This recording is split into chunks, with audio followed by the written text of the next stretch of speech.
What's up, YouTube? So we're back. This is episode 2. So far, I guess we're going to call it Garage Talks or Sick Garage. We don't really know yet. But this week's topic is going to be built, not bought, shop built versus self-built, and what that means to you and what we think about it. So first question, I'm going to start with Kenneth. So let's just start off. Built, not bought. What does that mean to you?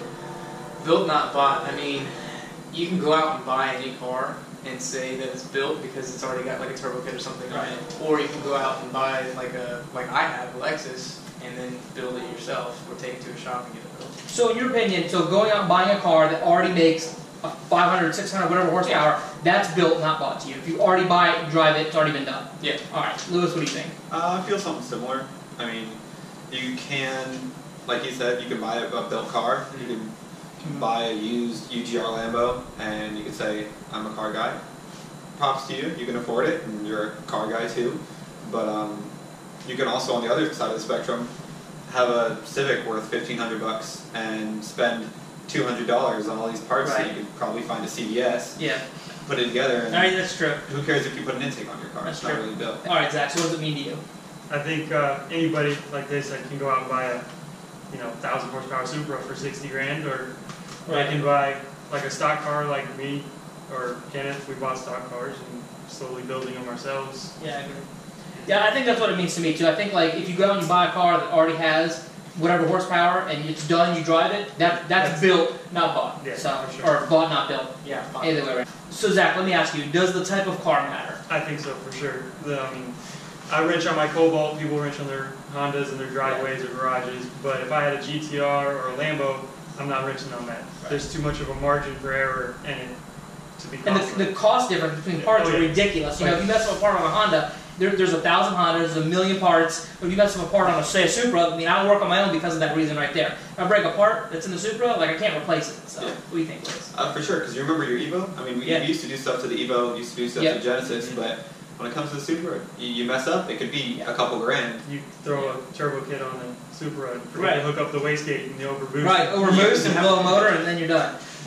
So Kenneth, tell us, because I know you're having your car built at induction, the Lexus. So yeah, the Lexus. Tell us your... So I mean, the type of car does matter. I kind of have two sides of it. I agree with them, but then I also agree, like, in a sense, it almost doesn't matter because, like, with all the cars I've had, like I've had my Scion TC, first car, Genesis Coupe, and then the Lexus now.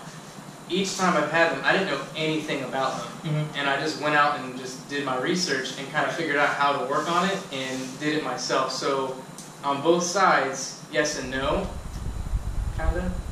Yeah, but if somebody owns a GTR or a Lambo, they have the there's more electrical stuff for somewhere. that, so it's kind of different with that one. But well, let me ask you, okay, let's bring it to the next point. We're going to scroll down here for a minute. So, I know a lot of people, built not bought is like a big, like, respect thing. You're less of a car guy, whatever. We'll get to that in a second. But what about tuning? Because all these people, they complain, they're in their driveway, do the whole build, but then when it comes to tuning, they don't tune their car. Tune is the most crucial part of the build. Right. Yeah. I mean, okay, my question is it built, is it bought, not built? If they do the whole build, they just have it tuned? No, I mean, tuning's part of it. I mean, if you can't tune, you'd have to know somebody that can tune your platform. But somebody who built their whole car, had it tuned by someone else, they can still say that their car was built, not bought. Oh, yeah, for sure. I would agree with that, because I think tuning takes a special person, and tuning is like the most important part. And it takes a lot of practice too. You're not going to go buy HP tuners by yourself and throw it in. I would never try to tune by myself. So, let me ask you guys this. What about the money factor? So let's say that you take a Honda and you build it in your garage, and you take a Honda and you send it to a shop. Do you think the shop-built Honda is going to last longer than the garage-built Honda? What do you think? I mean, hopefully.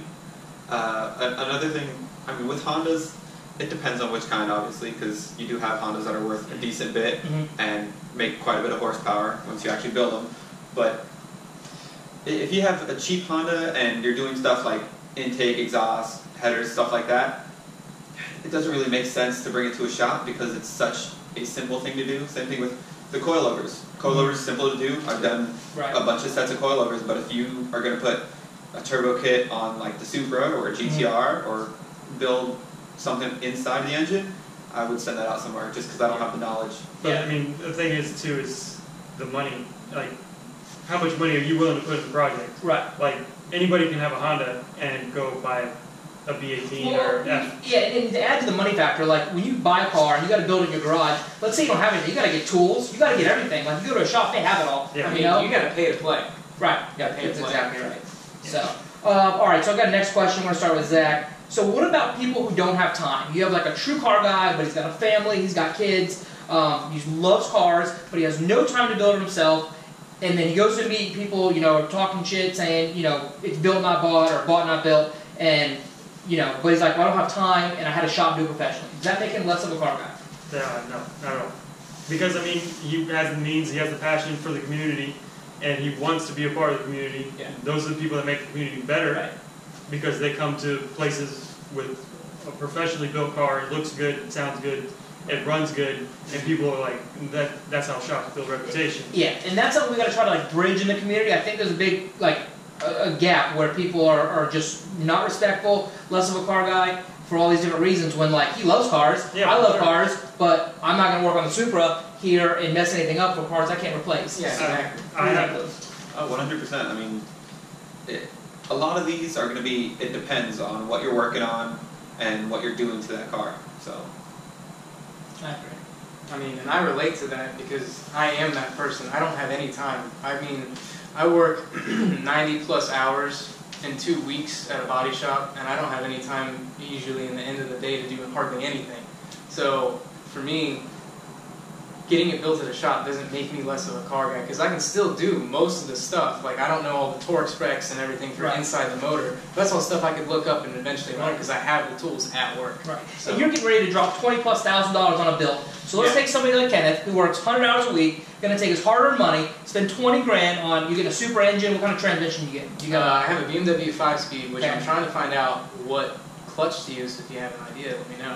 twin disc. Told him this. Probably Anyways, twin disc. so. Masters Twin Disc. Clutchmaster Twin Disc. There you go. But anyways, Probably. he's spending 20 grand, hard-earned money, works 100 hours a week. Obviously, you're going to take it to a shop Yeah. because you take all your 20 grand, you take all your parts you got, and you mess it up or you don't install correctly. You go out and you do a pull and it blows up. Then what? Well, I mean, perfect example. Like I bought a CX Racing exhaust kit basically with a top mount turbo manifold, and in my mind, I'm like, I know it's not that great of a part, and I know how to fix it to make it work. But I know that shops probably aren't going to put it in, and Right. since I don't have the time to do it, I can't do it. And that's exactly what you were told. Yep. Exactly what he was told. Now what are you doing? You're getting rid of it. Getting rid of it. And what are you getting instead? Getting a full kit. ETS? No. ETS later. ETS later. Powerhouse Okay. Racing. Anyways, all in all, I think we can all agree that it doesn't make you less of a car guy if you don't have the time to work on your car. Alright, so let me ask you guys this. So, as far as knowledge, you have a guy that loves cars, he can afford to have a shop build his car, but he doesn't have the knowledge to do it himself. Should he not be respected? Should he be, considered less of a car guy because he doesn't have the knowledge? He can afford a shop to build it. He takes his car to the shop. What do you think of that? I mean, I'm kind of leaning towards yes, because I mean, if you have a love and a passion for something like cars, then you got to be willing to put time and research into it, Mhm. where you learn about your platform, you learn about what works on your car, what works, speak to people in your communities, Yeah. and see what I can happens. see Right. yes and no. I I kind can of see see that. Yeah. But you know, yeah. and- it kind of goes back to what kind of car you have, what kind of car you're modifying. Because, again, if you're on a Honda forum, or even like BRZs, anything like that, Mustangs, they all have forums. They can all answer any questions you have.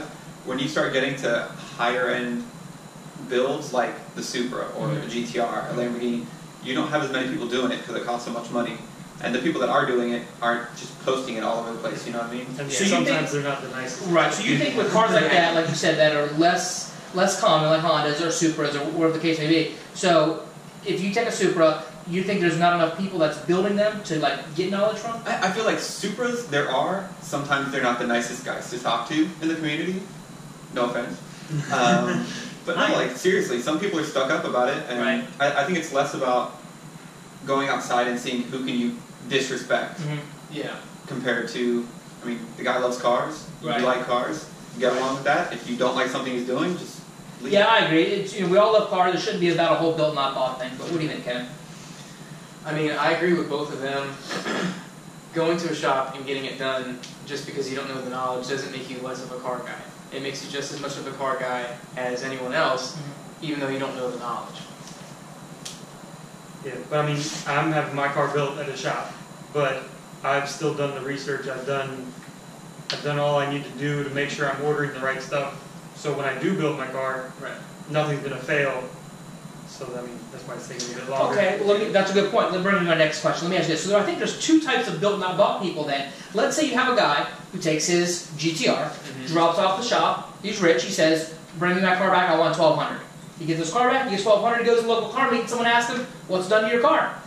Should he know what's done to his car? For sure. Yeah, he For definitely sure. should. Okay, For sure. so yeah, in my opinion, I guess you could still be a car guy, but that's a big red flag. You drop your car from the shop, you don't even know it's done, they give it back to you, it makes $1,200. If I ask you, what turbo do you have in the car right now? Yeah, I'm gonna know, 67, 66 precision Exactly. ball bearing. So, I'm gonna know every if- single if part you that's just- on my car. If you get asked that question, you just, duh. Right. Yeah. Right, so then you're on the fine line. Yeah. On that. Yeah, no, I definitely agree. Alright guys, so last question. Do you think more people are going to go to shops and have a shop build their car if the shops are charging less per hour on labor? Right now shops are charging anywhere from $125 to $150 an hour. Let's say that a shop drops it down to $50 an hour. Are more people going to start using shops and not build it themselves? I mean, yeah, for sure. I mean, it's going to cost less. You're going to cut costs either in parts or you're going to cut costs in labor. But shops charge that much in labor because you're paying for a premium. You're paying for that shop's know-how, their tools, their time. That And makes sense, yeah. the shop has to pay for the workers. You're paying for their specialty, basically. Yeah, you're paying for the specialty. That's a good point, yeah. So if a shop charges less, they can't pay the person that knows a lot what they want to be paid. Let's just pretend that all shops decide today we're going to charge $50 an hour. Do you think you're still going to have the hardcore people who say I've got to build it myself or I'm not a car guy? Or do you think that, okay, the shop's going to charge $50 an hour, at this point it now makes sense that I should take it to a shop? Well, there's a sense of pride at that point because Okay. you can say, I mean, I have a shop build it, you know, Right. I got this, or you can be like, yeah, man, I built this. This is my. Yeah. It's the sense of ownership That at makes that sense. point. Alright guys, thanks for watching. This was episode 2, Built Not Bought. Go ahead and drop me a comment. Let me know what Built Not Bought means to you. Be sure to come back next week for episode 3, What Defines a True Street Car. Again, thanks for watching. Be sure to like, comment, and subscribe.